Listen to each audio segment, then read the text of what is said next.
જય શ્રી કૃષ્ણ મિત્રો. અત્યારે આપણી સાથે કથાકાર શાસ્ત્રી શ્રી રાકેશ દાદા ઉપસ્થિત છે. આજે મેં અત્યારે અહીંયા કૃષ્ણ ઉપદેશ સાંભળ્યો, તો કઈક કૃષ્ણ વિશે એવું કયો તમે કે જે અત્યારે તમારી કથા જે બધા સાંભળી રહ્યા છે કઈક અલગ એમાંથી મળે.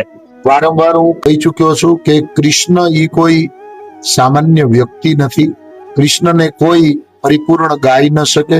કૃષ્ણની દરેક કથાની અંદર જો ઊંડાણની અંદર જાય તો કંઈક અલગ જ આધ્યાત્મિક અર્થો છે. અને હું વારંવાર એ પણ કહી ચુક્યો છું, જેમ કંકેશ્વરી માતાજીએ જે કહ્યું હતું કે કથા એ સમાધિ ભાષા છે.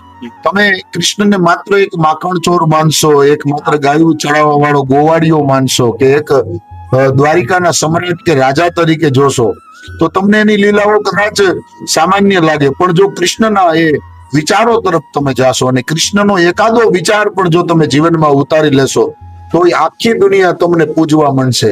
તો જેના એક વિચારને માત્ર જીવનમાં ઉતારવાથી જો આખી દુનિયા તમને વંદન કરવા માંડે.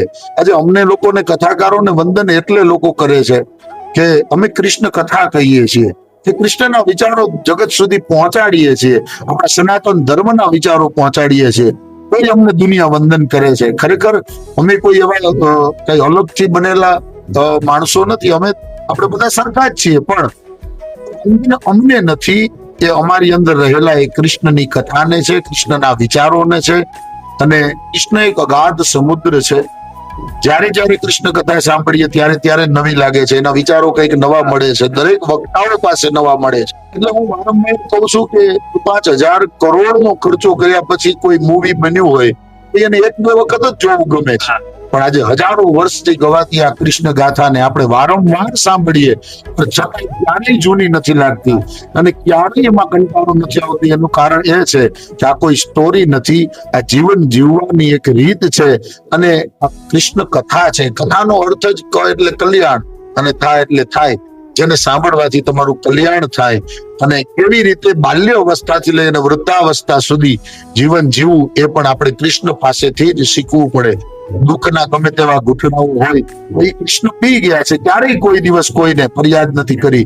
જેને છઠ્ઠીના દિવસે ઝેર પીવું પડ્યું અને છેલ્લે ભાલકા તીર્થની અંદર પોતાનાને મારતા જોવે અને છતાંય કૃષ્ણ હસતા જ લાગે છે. સદૈવ ક્યારેય કોઈ ફરિયાદ વગર કૃષ્ણએ માત્ર એટલો જ ઉપદેશ આપ્યો છે કે ધર્મના માર્ગે ચાલો, સત્યને આચરણમાં લઈ આવો અને જીવનની અંદર સતત ને સતત બીજાનું સારું કરતા રહો. બસ આ જ ઉપદેશ ભગવત કથાનો છે. તો શાસ્ત્રીજી, તમારી યુટ્યુબ ની અંદર કે આ કથા જોવી હોય તો કેવી રીતે મળે? મારી લગભગ દરેક કથાઓ મારી ચેનલ ની અંદર લાઈવ થતી હોય છે. શાસ્ત્રીજી રાકેશ દાદા ભટ્ટજી કરીને જે ચેનલ છે, અને વારંવાર મારા નવા ધૂન ભજનો ને હમણાં જ એક નવી સરસ મજાની ધૂન પણ આપણે મૂકી રહ્યા છીએ. લોકો કહેતા હતા એક ધૂન તો પરસાણા પરિવારમાં તમે સાક્ષી છો, આપણે લોન્ચ કરી અને હજી પણ બીજી એક સરસ મજાની ધૂન પણ આવેલી છે. તો એ ચેનલ ની અંદર જ્યારે આપ જવા માંગો અથવા તો સબસ્ક્રાઇબ કરી લ્યો તો એ ચેનલ વારંવાર તમને નોટિફિકેશન ને હિસાબે જ્યારે લાઈવ થતા થશે ત્યારે આપ સૌ સુધી પહોંચશે. તો જરૂરથી આ ચેનલ ને પણ તમે સબસ્ક્રાઇબ કરી લેજો, જે સ્ક્રીન પર અત્યારે દેખાય છે. જય શ્રી કૃષ્ણ.